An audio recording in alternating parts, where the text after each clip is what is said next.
Dari kota bersejarah Kabupaten Goa, Provinsi Sulawesi Selatan, Radio Rewako FM, bagian dari Asosiasi LPPL Radio dan Televisi Indonesia, dengan bangga mempersembahkan Suara Nusantara edisi 106.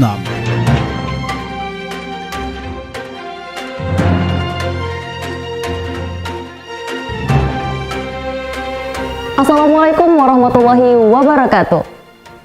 Halo Indonesia, kami dari LPPL Radio Rewako 100,4 FM Kabupaten Goa, Provinsi Sulawesi Selatan kembali hadir mempersembahkan Suara Nusantara edisi 106. Bersama saya Afrilian Cahaya Putri dengan sejumlah berita aktual, menarik dan terpercaya yang dilaporkan dan disiarkan oleh LPPL Radio dan TV anggota Asosiasi LPPL Radio dan TV Indonesia. Inilah Suara Nusantara ke-106 selengkapnya. Suara Nusantara edisi 106. Pemerintah Kabupaten Goa, Provinsi Sulawesi Selatan mendapat bantuan dana alokasi khusus dari pemerintah pusat melalui Perpustakaan Nasional Republik Indonesia untuk pembangunan gedung layanan perpustakaan umum daerah. Hal ini diawali dengan peletakan batu pertama pembangunan yang dilakukan langsung oleh Bupati Goa, Adnan Purita Ihsan, beberapa waktu lalu. Inilah berita selengkapnya dari tim News LPPL Radio Rewako 100,4 FM, Kabupaten Goa, Provinsi Sulawesi Selatan. Pemerintah Kabupaten Goa mendapat bantuan dana alokasi khusus atau DAK dari pemerintah pusat melalui Perpustakaan Nasional Republik Indonesia untuk pembangunan perpustakaan umum. Beberapa waktu lalu dilakukan pembangunan konstruksi atau bangunan gedung perpustakaan yang berlokasi di Jalan Masjid Raya Sungguh Minasa. Mulai dilakukan melalui peletakan batu pertama yang dilakukan langsung oleh Bupati Goa, Adnan Purita Ihsan, didampingi Wakil Bupati Goa, Haji Abdul Rauf Malagani. Pembangunan perpustakaan umum ini adalah langkah awal bagi pemerintah Kabupaten Goa dalam mengembangkan dunia literasi serta sebagai bentuk tekad pemerintah dalam upaya memfasilitasi masyarakat untuk mengembangkan diri. Kehadiran perpustakaan di Kabupaten Goa merupakan kebanggaan yang patut disyukuri. Gedung ini nantinya akan menjadi pendukung utama untuk membantu mewujudkan salah satu program prioritas Bupati Goa, yaitu membangun sumber daya manusia yang berkualitas di masa depan.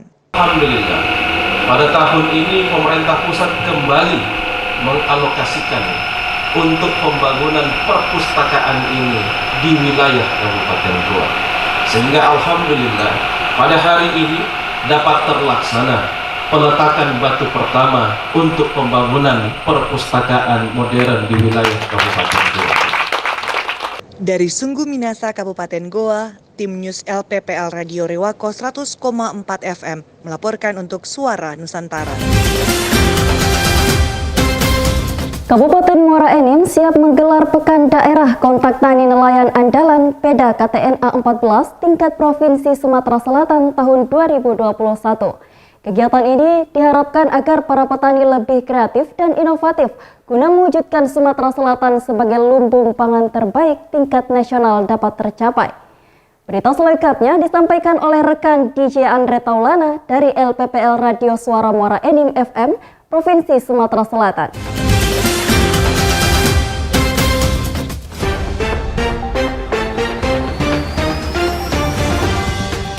Muara Enim siap gelar PDKTNA 14 tingkat Provinsi Sumatera Selatan tahun 2021. Kabupaten Muara Enim siap menggelar Pekan Daerah Kontak Tani Nelayan Andalan 14 tingkat Provinsi Sumatera Selatan yang akan dilaksanakan di Semendoraya pada tanggal 26 sampai dengan 30 Juli 2021 nanti. Hal tersebut dikatakan penjabat Bupati Muara Enim Haji Nasrun Umar di depan Gubernur Sumatera Selatan Haji Hermanderu dan PLH Ketua KTNA Nasional Bapak HM Bashir DA yang juga sebagai Ketua KTNA Prop Sumsel serta perwakilan seluruh KTNA se-Sumatera Selatan dalam rembuk pemantapan PDKTNA 14 tingkat Provinsi Sumatera Selatan tahun 2021 di Rumah Ketua KTNA Prop Sumsel pada hari Kamis 26 Mei 2021 Kompleks Tanah Mas, Kabupaten Banyuasin.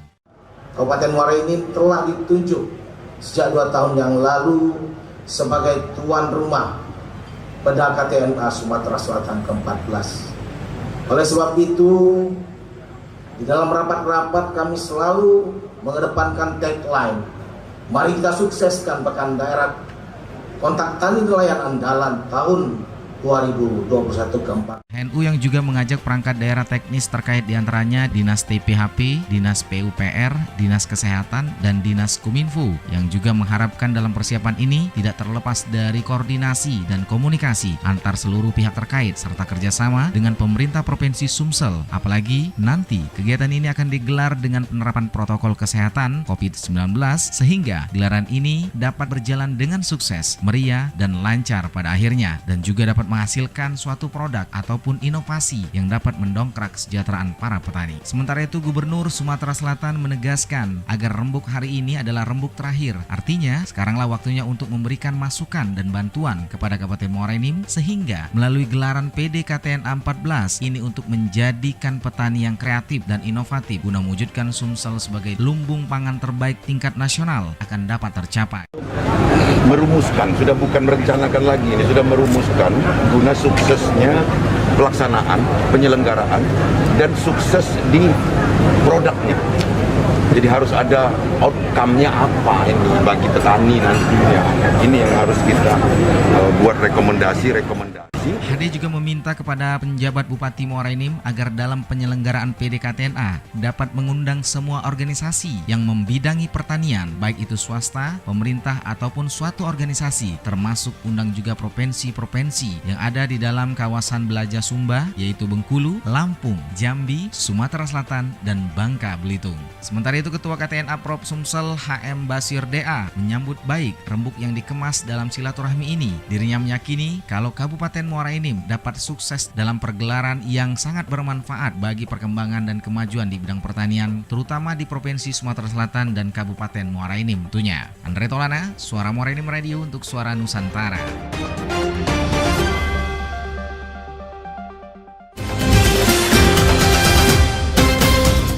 Pasca Lebaran Idul Fitri 1442 Hijriah, usaha kue kering milik ex pekerja migran di Desa Kedung Malang, Kecamatan Wonotunggal, Kabupaten Batang, Provinsi Jawa Tengah semakin kebanjiran orderan. Tidak hanya dari dalam negeri, orderan pun datang dari Hong Kong. Uniknya lagi, usaha yang diberi nama toko bahasa ini melayani konsumen dengan berbagai bahasa sesuai kemampuan bahasa asing para ex tenaga migran. Berita selengkapnya disampaikan oleh rekan Heri Kisianto dari Radio Abirawa FM Batang, Provinsi Jawa Tengah. Pasca Lebaran, kue kering milik ex pekerja migran di Desa Kedung Malang, Kecamatan Wonotunggal, Kabupaten Batang, Jawa Tengah makin kebanjiran order. Tak hanya dari dalam negeri, bahkan mendapat pesanan dari Hong Kong.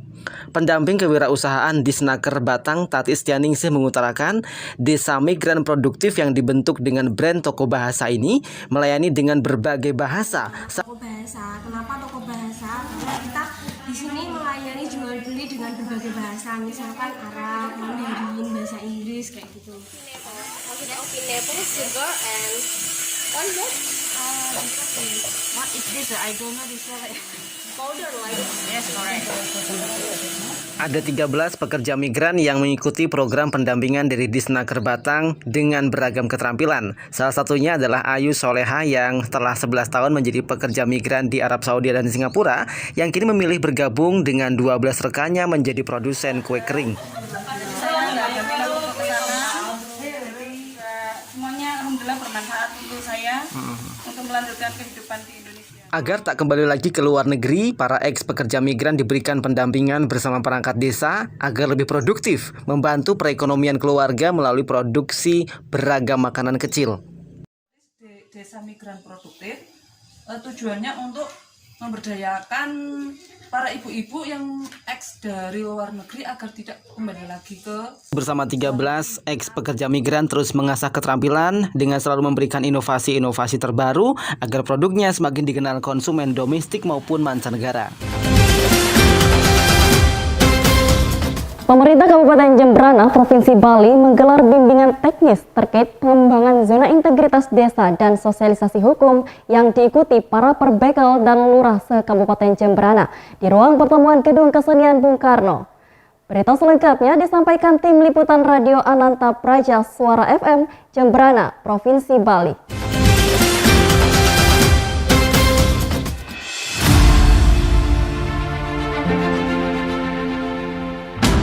Para perbekal dan lurah se-Kabupaten Jembrana mengikuti bimbingan teknis penerapan zona integritas dan sosialisasi hukum bertempat di Gedung Kesenian Bung Karno pada Senin 31 Mei 2021.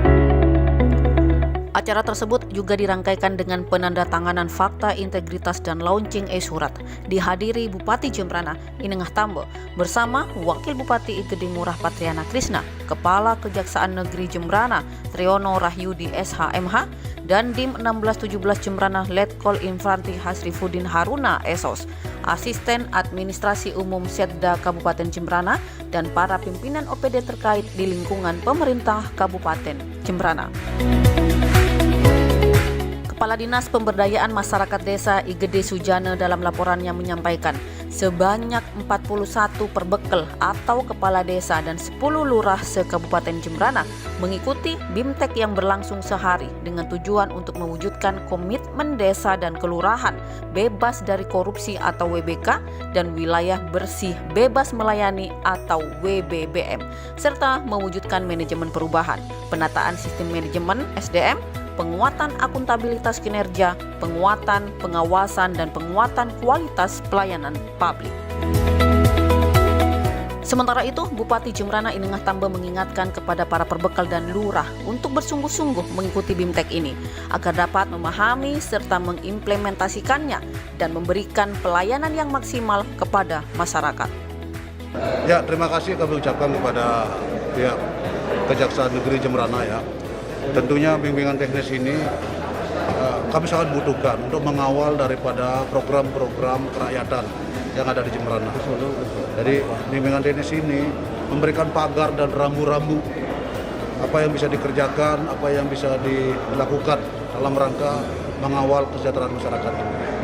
Dan saya ucapkan terima kasih kepada tentunya jajaran Kejaksaan Negeri Jembrana dalam hal ini bisa memberikan pencerahan, tuntunan, ya, kepatuhan kepada hukum, dan akhirnya ada rasa nyaman untuk bekerja.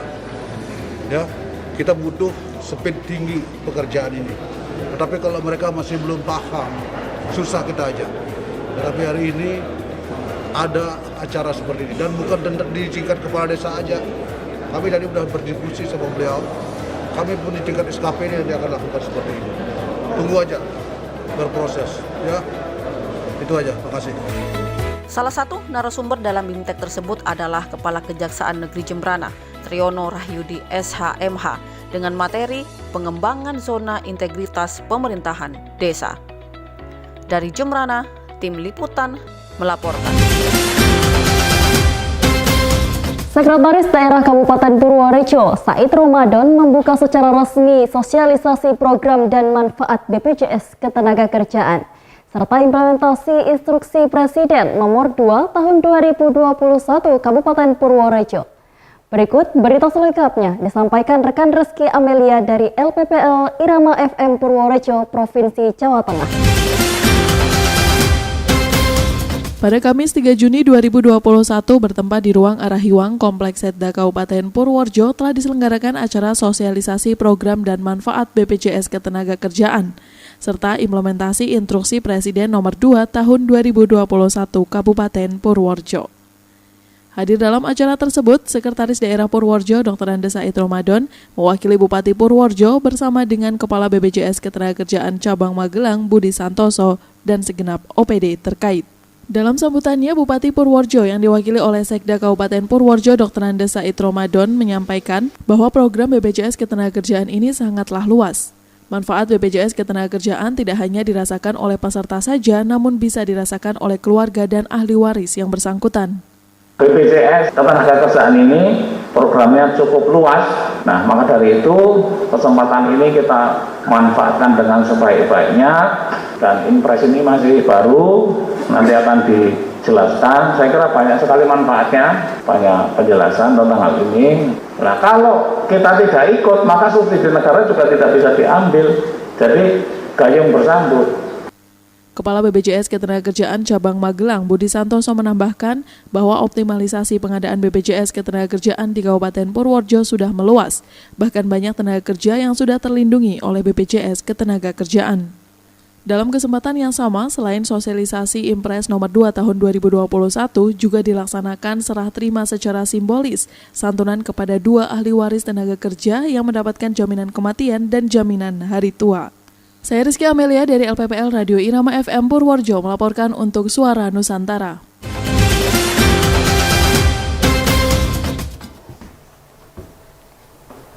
Pemerintah Kabupaten Siak Provinsi Riau bersama gugus tugas penanganan penanggulangan COVID-19 melakukan sweeping di sejumlah lokasi keramaian untuk melakukan rapid test secara acak kepada warga mengingat jumlah terkonfirmasi COVID-19 di Kabupaten Siak masih tinggi. Berita selengkapnya disampaikan dari LPPL Radio Pemerintah Kabupaten Siak Provinsi Riau. Kabupaten Siak masuk dalam 3 daerah tertinggi kasus terkonfirmasi COVID-19 di Provinsi Riau setelah Kota Pekanbaru dan Dumai. Kondisi ini mendapatkan tanggapan cepat dari pemerintah daerah bersama tim gugus tugas penanganan penanggulangan COVID-19 yang melakukan sweeping ke sejumlah lokasi keramaian yang berada di tingkat kecamatan untuk melakukan rapid test antigen secara acak kepada warga. Bupati Siak Alfedri bersama Kapolres Siak AKBP Guna Rahardianto, Kepala Dinas Kesehatan serta tim Satgas Penindakan Protokol Kesehatan berada di Kecamatan Tualang dan menyasar pusat keramaian seperti kafe yang menjadi tempat berkumpulnya warga. Terlebih, penindakan ini dilakukan menyusul waktu pemberlakuan jam malam. Sementara itu, dari pelaksanaan di lapangan disebut Alfedri, jika ada yang reaktif akan segera mendapatkan penanganan dan tracking kepada keluarga terdekat korban untuk melakukan tindakan pencegahan seperti isolasi dan pengobatan di pusat pelayanan kesehatan yang berada di Rumah Sakit TPD Kecamatan Tualang. Ya, dalam rangka untuk memberikan edukasi dan juga penertiban terhadap berbagai aktivitas usaha yang menurut instruksi Menteri Dalam Negeri nomor 11 tahun 2021 ya kan operasinya dibuka sampai jam 9. Itu untuk kafe, restoran, kantin, toko-toko.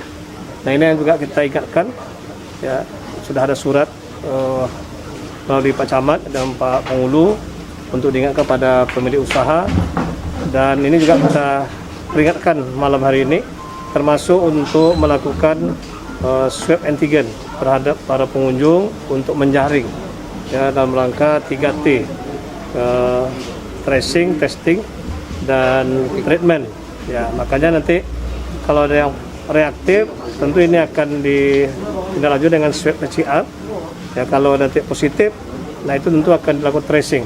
5 tempat kafe yang dilakukan penertiban yakni Kafe King Kong yang terletak di Jalan M. Ali, Gadoka Cafe di Jalan Hang Jebat, Cafe De Lenando di Jalan Sri Maharaja, Cafe Andreas, dan Cafe Kopi Latte di Jalan A.R. Hakim. Dari penindakan rapid test antigen ini menuai beragam respon dari pengunjung kafe. Ya kalau perasaannya pertama jujurnya shock ya Kak ya, karena pertama kali kayak baru duduk di sini kan, pertama kalinya langsung kena sidak ya Kak, sidak kayak gini. Tapi kalau untuk ngeprotek di masa-masa kayak pandemi kayak gini, itu bagus kayak gitu. Karena kita tahu juga kan kayak jujur aja kan, kita kan nggak tahu kayak ya berteman berempat juga belum kayak dia, saya tanya dia bilang misalnya negatif ya, setahu saya kan ada perkataan dia, bukti nyatanya kan tadi udah oh ya ternyata benar ya teman saya negatif, jadi bagus. Dari penindakan ini ditemukan 2 orang pengunjung kafe yang dinyatakan reaktif setelah rapid test antigen dan segera mendapatkan penanganan lebih lanjut dari tim Satgas COVID-19. Dari LPPL, Radio Pemerintah Kabupaten Siak Provinsi Riau mengabarkan untuk Suara Nusantara. Bupati Sukabumi Marwan Hamimi menerima kunjungan perwakilan Kementerian Pertanian Republik Indonesia dalam rangka pembahasan kajian budidaya tanaman ternak untuk mendukung penanganan malnutrisi stunting di Pendopo Sukabumi. Berita selengkapnya disampaikan rekan Aska Perdana dari LPPL Radio Citra Lestari FM Kabupaten Sukabumi, Provinsi Jawa Barat.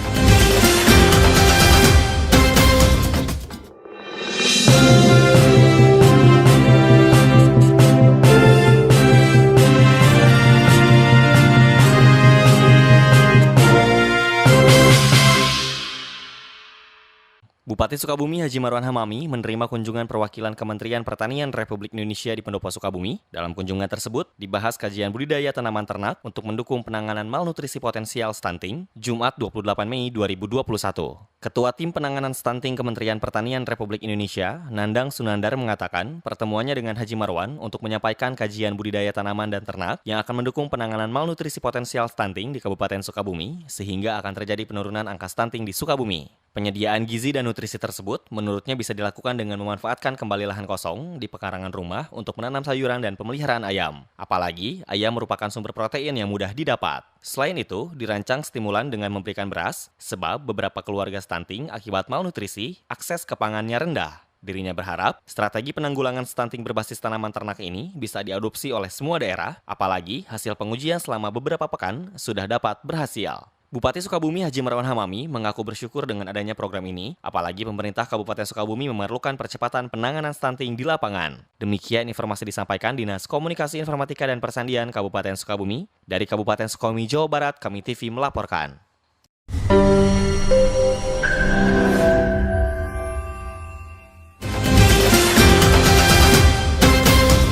Bupati Kebumen Arief Sugianto melaunching Tim Penanganan Insiden Keamanan Siber atau Computer Security Incident Response Team CISRT di Pendopo Rumah Dinas Bupati Kebumen. Berikut berita selengkapnya dari LPPL Ratih TV Kebumen, Jawa Tengah.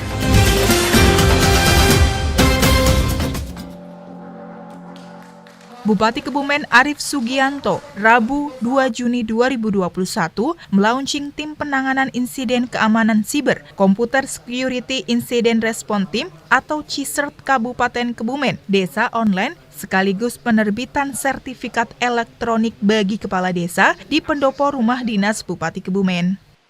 Menurut Bupati, CISRT Kabupaten Kebumen merupakan CISRT pertama di Indonesia. Bupati dalam sambutannya mengatakan, Kebumen Cup CISRT merupakan sebuah tim yang dibentuk untuk melaksanakan monitoring keamanan informasi, penanganan insiden siber, serta melakukan publikasi berita terkait keamanan siber agar tidak menyebar dan sistem tetap berjalan normal. Lebih jauh, Bupati mengatakan, saat ini serangan siber sering mengarah pada situs milik pemerintah karena data yang strategis. Untuk itu, Bupati mendukung upaya peningkatan keamanan siber dan persandian di lingkungan pemerintah Kabupaten Kebumen dalam bentuk Kebumen Cup CISRT. Untuk itu, Bupati berharap agar dalam pelaksanaannya, Kebumen Cup CISRT dapat berkoordinasi dengan konstituen yang merupakan penggunaan TIK di lingkungan Pemkab Kebumen, sekaligus dengan Jateng Prof CISRT dan CISRT yang ada di sekitar wilayah Pemkab Kebumen dalam penanganan keamanan siber. Dalam kesempatan tersebut juga diserahkan surat tanda registrasi CISRT oleh Direktur Penanggulangan dan Pemulihan Pemerintah Deputi Bidang Penanggulangan dan Pemulihan Badan Siber dan Sandi Negara, Hasto Prastowo, kepada Bupati Kebumen. Menurut Hasto Pratowo, di tahun 2021 ini terbentuk 35 CISRT di 7 kabupaten atau kota di Indonesia dan Kebumen merupakan yang pertama terdaftar di BSSN. Hasto berharap pembentukan CISRT akan dilanjutkan dengan penguatan sumber daya manusia, perangkat, dan jaringan. Sementara itu, menurut Kepala Dinas Kominfo Cokro Aminoto, selain launching CISRT, website desa, dan layanan administrasi desa online, dalam kesempatan tersebut juga dilakukan sosialisasi terkait keamanan informasi dan penerbitan sertifikat elektronik tahap pertama untuk kepala desa yang nantinya akan digunakan untuk menandatangani dokumen elektronik pada layanan mandiri dan layanan administrasi desa aplikasi desa online Kebumen. Sosialisasi yang dilaksanakan di ruang Jati Jajar Komplek Pendopo Rumah Dinas Bupati Kebumen ini diikuti kepala desa di Kabupaten Kebumen. Sementara itu, turut hadir dalam kegiatan tersebut Wakil Bupati Kebumen Ristawati Purwaningsih, Kepala Bidang Persandian dan Keamanan Informasi Diskominfo Provinsi Jawa Tengah, OPD di lingkungan Pemkab Kebumen, serta camat di lingkungan Pemkab Kebumen. Tadi dikumpulkan para kepala desa itu masih ada. Jadi sekarang ini tentunya dikedepankan semuanya berbasis elektronik. Tanda tangan, barcode yang ada itu adalah identiti yang sudah terdaftar di Sandi Negara, Badan Cyber dan Sandi Negara. Nah, ini sudah terdaftar di sana. Jika ketika barcode-nya itu scan barcode akan keluar identiti, bukan tanda tangan yang seperti saya bayangkan sebelumnya. Jadi manual. ada identiti yang sudah dipatenkan di sana. Tujuannya apa? Supaya paperless berjalan baik, jadi tidak ada dokumen menumpuk-numpuk. Harapan Presiden kan semuanya simpel, praktis, cepat, juga pasti dalam penanganan pemerintahan. Dari Kebumen, Tim Liputan Ratih TV memberitakan.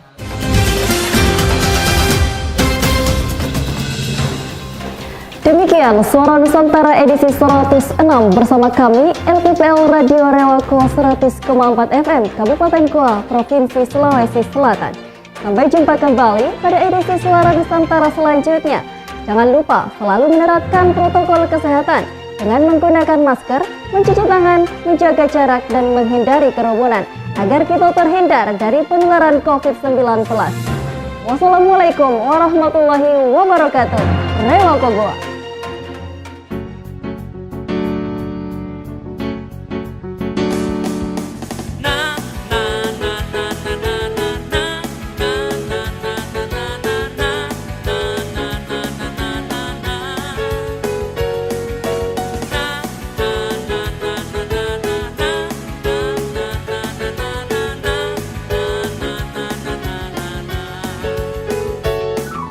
Kebersamaan